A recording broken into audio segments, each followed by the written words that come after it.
അങ്ങോട്ട് പാർക്ക് ചെയ്തോളൂ. ശരി.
സത്യത്തിൽ മിസ്റ്റർ എബ്രഹാം വിളിച്ച് പറഞ്ഞിരുന്നുവെങ്കിലും വരുന്ന റിപ്പോർട്ടർ ഇത്ര ചെറുപ്പമാണെന്ന് ഞാൻ കരുതിയിരുന്നില്ല.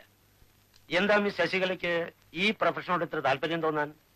പത്രപ്രവർത്തനം എന്നൊക്കെ പറഞ്ഞാൽ സ്ത്രീകളെ സംബന്ധിച്ചിടത്തോളം വലിയ റിസ്ക് അല്ലേ? റിസ്ക് ആയിട്ട് ഞാൻ കാണാറില്ല. എനിക്കിത് ത്രില്ലാണ്. ഗുഡ്. ശശികല ജോലിയിൽ പ്രവേശിച്ചിട്ട് എത്ര കാലമായി? 6 മാസം. ഓഹോ, അതിനുള്ളിൽ ഇത്ര വലിയ ജോലികളൊക്കെ ഏൽപ്പിച്ചു തുടങ്ങിയോ? അപ്പൊ ശശികല ആള് സ്മാർട്ട് ആയിരിക്കണമല്ലോ.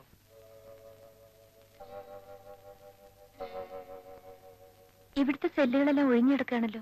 ഏയ്, ഹൗസ്ഫുൾ. പകലെല്ലാം തടവുകാർ പല ജോലികളിൽ ഏർപ്പെട്ടിരിക്കും.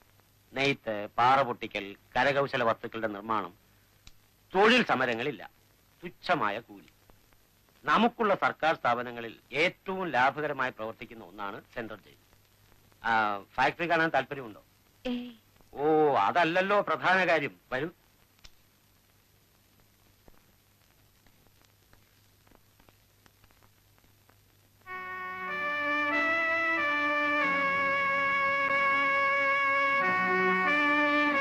അതാണ് കണ്ടംപ്റ്റ് സെൽ.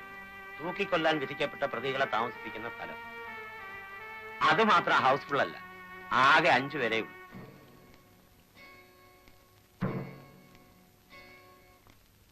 ഇനി നമുക്ക് ഗാലോസ് കാണാം. വരൂ.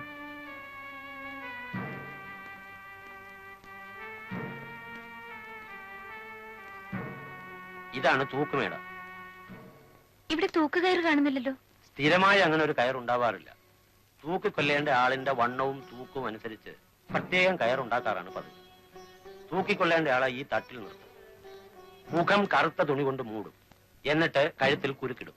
കുരുക്ക് മുറുകി കഴിഞ്ഞാൽ ഇവിടെ ഒരു ലിവർ ഉണ്ട്. അത് വലിക്കുന്നതോടെ ഈ തട്ട് താഴേക്ക് പോകും. ഇതൊക്കെ ആകെ തുരുമ്പെടുത്തിരിക്കുകയായിരുന്നു. ആരാച്ചാർക്കും മരിക്കുന്നവർക്കും ഒക്കെ ബുദ്ധിമുട്ട്. ഈയിടയ്ക്കാണൊന്ന് പുതുക്കിയത്. പുതുക്കിയിട്ട് ഉദ്ഘാടനം നടന്നിട്ടില്ല. ഈ വരുന്ന 21-ാം തീയതിയാണ് ഉദ്ഘാടനം. ഉദ്ഘാടകൻ ആരാണെന്നറിയാമോ? രവിവർമ്മ.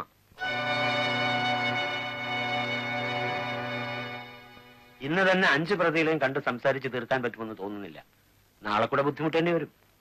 എന്തായാലും വന്ന സ്ഥിതിക്ക് നമുക്കൊന്ന് തുടങ്ങി വയ്ക്കാം. ആദ്യം രവിവർമ്മയെ തന്നെ ആവാം. എന്താ?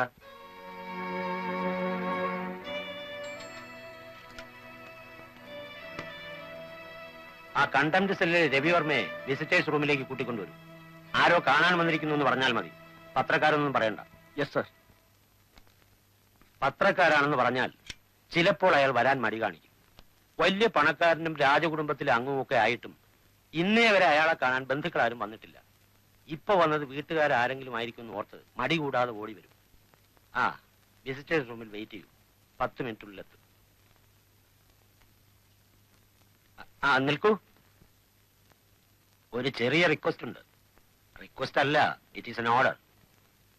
രവിവർമ്മയുടെ ഫിസിക്കൽ കണ്ടീഷൻ അത്ര ശരിയല്ല. പക്ഷെ അതൊരു ന്യൂസ് ആക്കരുത്. എന്ത് പറ്റി സർ? തടവ് പുള്ളികളെ തല്ലരുതെന്നാണ് ചട്ടം. പ്രത്യേകിച്ചും തൂക്കിക്കൊല്ലാൻ വിധിക്കപ്പെട്ടവരെ. തല്ലേണ്ടി വന്നാൽ തല്ലാതിരിക്കാൻ ഒക്കുമോ? ഒരാഴ്ച മുമ്പ് പുള്ളി ജയിൽ ചാടാൻ ഒരു ശ്രമം നടത്തി. വാർഡന്മാർ പിടിച്ചു. ഇപ്പൊ സുഖമായി. 5-6 ദിവസം ചികിത്സയിലായിരുന്നു. അങ്ങോട്ട് പോയിക്കൂ.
ശശി, രവിവർമ്മയെ കൊണ്ടുവന്നിട്ടുണ്ട്.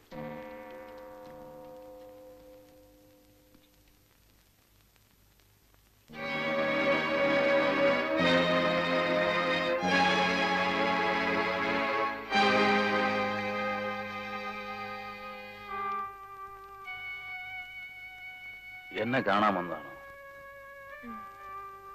ആരാ? മനസ്സിലായില്ല. ഇവിടെ വന്ന് എന്നെ കാണാൻ മാത്രം അടുപ്പമുള്ള ബന്ധുക്കളാരും എനിക്കില്ല. മേഴ്സിയുടെ ആരെങ്കിലും ആണോ? അല്ല, പറഞ്ഞാൽ നിങ്ങൾ അറിയില്ല. കുറച്ച് കാര്യങ്ങൾ ചോദിച്ചറിയാൻ വേണ്ടി വന്നതാണ്. പത്രക്കാരാണല്ലേ? എനിക്കൊന്നും പറയാനില്ല. നിൽക്കൂ. നിങ്ങൾ എന്തിനാണ് മേഴ്സിയെ കൊന്നത്? എന്ത് തെറ്റാണ് മേഴ്സി നിങ്ങളോട് ചെയ്തത്? പറയൂ, എന്ത് തെറ്റാണ് മേഴ്സി നിങ്ങളോട് ചെയ്തത്? പറയാൻ.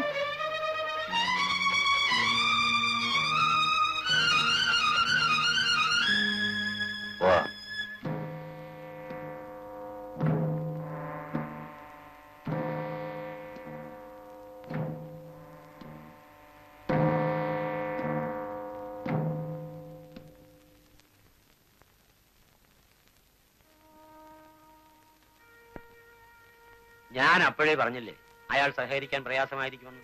പിന്നെ കേസിനെ സംബന്ധിച്ച ഡീറ്റെയിൽസ് എല്ലാം നിങ്ങൾക്കറിയാമല്ലോ.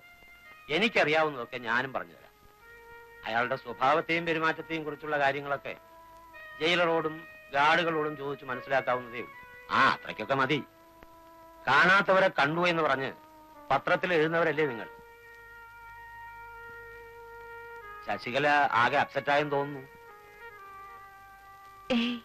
ഇല്ല.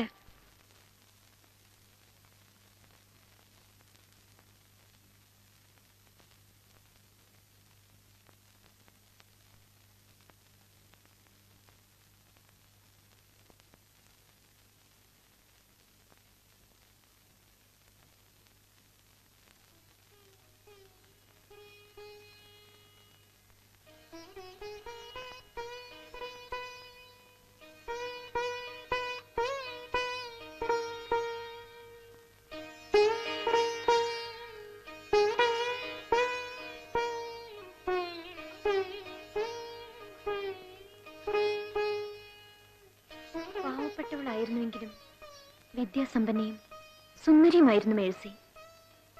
കേൾക്കുന്നവരുടെ എല്ലാം കണ്ണുകൾ ഈറനണിയിച്ച ക്രൂരമായ കൊലപാതകത്തിൽ അവസാനിച്ച ദുരന്ത കഥയിലെ നായികയാണ് മേഴ്സി. നായകനും വില്ലനുമായ രവിവർമ്മ തിരുവനന്തപുരം സെൻട്രൽ ജയിലിലെ തടവുമുറിയിൽ തൂക്കുമരവും കാത്ത് ജീവിച്ചിരിക്കുന്നു. നഗരത്തിലെ ഒരു ഇടത്തരം കമ്പനിയിൽ ക്ലാർക്കായി ജോലി ചെയ്തിരുന്ന മേഴ്സി ഒരു കൂട്ടുകാരിയുടെ വീട്ടിലാണ് താമസിച്ചിരുന്നത്. ഏതോ കൾച്ചറൽ പ്രോഗ്രാമിന്റെ ആഭിമുഖ്യത്തിൽ നടന്ന നൃത്ത പരിപാടിയിൽ വച്ചാണ് നല്ലൊരു നർത്തകി കൂടിയായ മേഴ്സിയെ ധനികനും വർമാസ് അഡ്വർടൈസ്മെന്റ് കമ്പനി ഉടമയുമായ രവിവർമ്മ ആദ്യമായി കണ്ടുമുട്ടുന്നത്. മേഴ്സി, നിന്നെ പരിചയപ്പെടാൻ ഒരാൾ വന്നിരിക്കുന്നു. ഇത് mister Varma, Ravi Varma, proprietor Varmas advertising company. Congratulations miss. പേര് മേഴ്സി.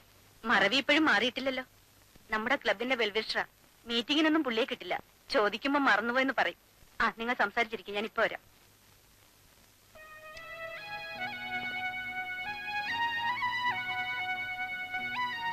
ഇനി ഈ പേര് ഞാൻ മറക്കില്ല, ഈ രൂപവും. നൃത്തം നന്നായിരിക്കുന്നു എന്ന് പറഞ്ഞാൽ അത് ആത്മാർത്ഥതയില്ലാത്ത ഒരു പ്രശംസയായി പോകും. കാരണം നൃത്തം ഞാൻ ശ്രദ്ധിച്ചില്ല, നർത്തകിയാണ് ഞാൻ ശ്രദ്ധിച്ചത്. Especially your figure. Thank you sir. ഞാൻ പോട്ടെ. നിൽക്കൂ. ഫിഗറിനെ പറ്റി പറഞ്ഞതുകൊണ്ട് തെറ്റിദ്ധരിക്കരുത്. ഞാൻ ധാരാളം പെൺകുട്ടികളെ ദിവസവും കാണാറുണ്ട്. ഐ മീൻ എന്റെ കമ്പനിയിൽ പരസ്യത്തിന് വേണ്ടി വരുന്ന മോഡലുകളെ. പൂർണ്ണ തൃപ്തി ഉണ്ടായിട്ടല്ല, നിവൃത്തിയില്ലാത്തതുകൊണ്ട് അഡ്ജസ്റ്റ് ചെയ്തു പോകുന്നു. ആദ്യമായിട്ടാണ് എന്റെ കമ്പനിയിൽ മോഡലിംഗ് ചെയ്യാൻ ആഗ്രഹമുണ്ടോ എന്നൊരു പെൺകുട്ടിയോട് ഞാൻ ചോദിക്കുന്നത്. ചോദിച്ചിട്ടില്ല, ചോദിക്കാൻ പോകുന്നത്. മേഴ്സി എന്ന് പറയുന്നു. ക്ഷമിക്കണം, അത്തരം ജോലിയിലൊന്നും എനിക്ക് താല്പര്യമില്ല. അത് മോഡലിങ്ങിനെ കുറിച്ച് അറിയാത്തതുകൊണ്ടാണ്. നിങ്ങളുടെ ഒരു മാസത്തെ ശമ്പളം 2 ദിവസം കൊണ്ടുണ്ടാക്കാം. പിന്നെ പേര്, പ്രശസ്തി. സോറി സർ, ഞാൻ പറഞ്ഞല്ലോ എനിക്കതിൽ താല്പര്യമില്ല. ഓക്കെ, മേഴ്സിക്ക് ഞാൻ ഒരാഴ്ചത്തെ സമയം തരാം. മേഴ്സി ആലോചിക്കും. മറുപടി പോസിറ്റീവ് ആയിരിക്കുമെന്ന് ഇന്നു മുതൽ ഞാൻ സ്വപ്നം കാണും. അതിന് വിരോധമില്ലല്ലോ. See you. Good night.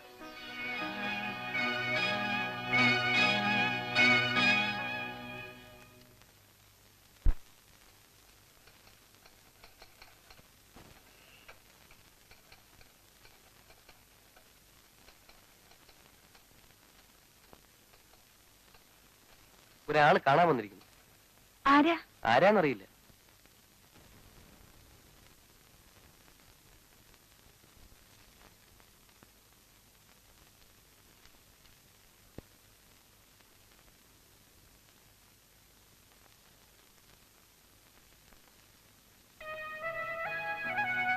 Good evening Mercy. Good evening. ഇന്ന് 22-ാം തീയതിയാണ്. 15-7 22. നിങ്ങളെ പ്രസിഡന്റ് എന്ന് പറഞ്ഞല്ലേ, ഞാൻ ഭയങ്കര മറവിക്കാരനാണെന്ന്. അതെന്നെ അറിയാത്തതുകൊണ്ടാണ്. ഓർമ്മിച്ചിരിക്കേണ്ട കാര്യങ്ങൾ ഞാൻ കൃത്യമായി ഓർമ്മിച്ച് വയ്ക്കും. നമ്മൾ തമ്മിൽ കണ്ടുപിരിഞ്ഞിട്ട് ഇന്ന് കൃത്യം ഒരാഴ്ചയായി. മേഴ്സി എന്നെ നിരാശപ്പെടുത്തില്ലല്ലോ? ഞാൻ അന്നേ പറഞ്ഞതാണല്ലോ സാർ, എനിക്കിതിൽ താല്പര്യമില്ലെന്ന്. താല്പര്യമുള്ള ധാരാളം കുട്ടികളുണ്ടെന്ന് സാർ പറഞ്ഞല്ലോ. പിന്നെന്തിനാ എന്നെ ബുദ്ധിമുട്ടിക്കുന്നത്? ഇവിടെ ടൈപ്പിസ്റ്റിന്റെ ജോലിയാണല്ലേ മേഴ്സിക്ക്? അതെ. എത്ര രൂപ ശമ്പളം കിട്ടും? 650. 650. 10-200 രൂപയെങ്കിലും ഹോസ്റ്റലിൽ കൊടുക്കണം. പോയിട്ട് പിന്നെ 450. അത് വീട്ടിലേക്ക്. എല്ലാ മാസവും മേഴ്സിയുടെ ശമ്പളവും കാത്തിരിക്കുന്ന കുടുംബത്തിന് അത് വലിയ ആശ്വാസമായിരിക്കും. പക്ഷേ ഈ ജോലി പോയാലോ? എന്റെ നാക്ക് കരുനാക്കാണെന്നാണ് എല്ലാരും പറയാറ്. ഏതായാലും പറഞ്ഞ പോലെ ഇനി തിരിച്ചറിയാൻ പോകും. അങ്ങനെ എന്തെങ്കിലും സംഭവിച്ചാൽ മേഴ്സി വിഷമിക്കരുത്. എന്റെ അഡ്രസ്, ഫോൺ നമ്പറും ഉണ്ട്.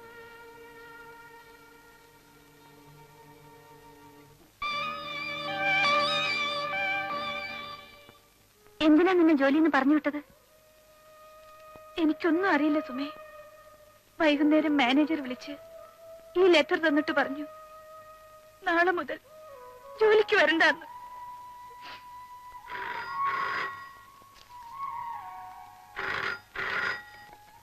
ഹലോ, ഉണ്ടല്ലോ, കൊടുക്കാം.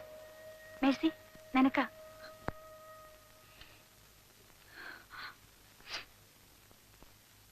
ഹലോ. സന്തോഷം കൊണ്ട് ചിരിക്കുന്നതല്ല കേട്ടോ. വിവരം അറിഞ്ഞപ്പോ സത്യത്തിൽ എനിക്ക് വിഷമം തോന്നി. എന്റെ കരുനാക്കിന് ഒരു രക്തസാക്ഷി കൂടി. ഐ എം സോറി കേട്ടോ. പുതിയൊരു ജർമ്മൻ ക്യാമറയും സൂം ലെൻസും ഇന്ന് വൈകിട്ട് ഞാൻ വാങ്ങി. ഐശ്വര്യമുള്ള ആരുടെയെങ്കിലും പടമെടുത്ത് വേണം അത് ഉദ്ഘാടനം ചെയ്യാൻ. മേഴ്സി എന്താ ഒന്നും മിണ്ടാത്തത്?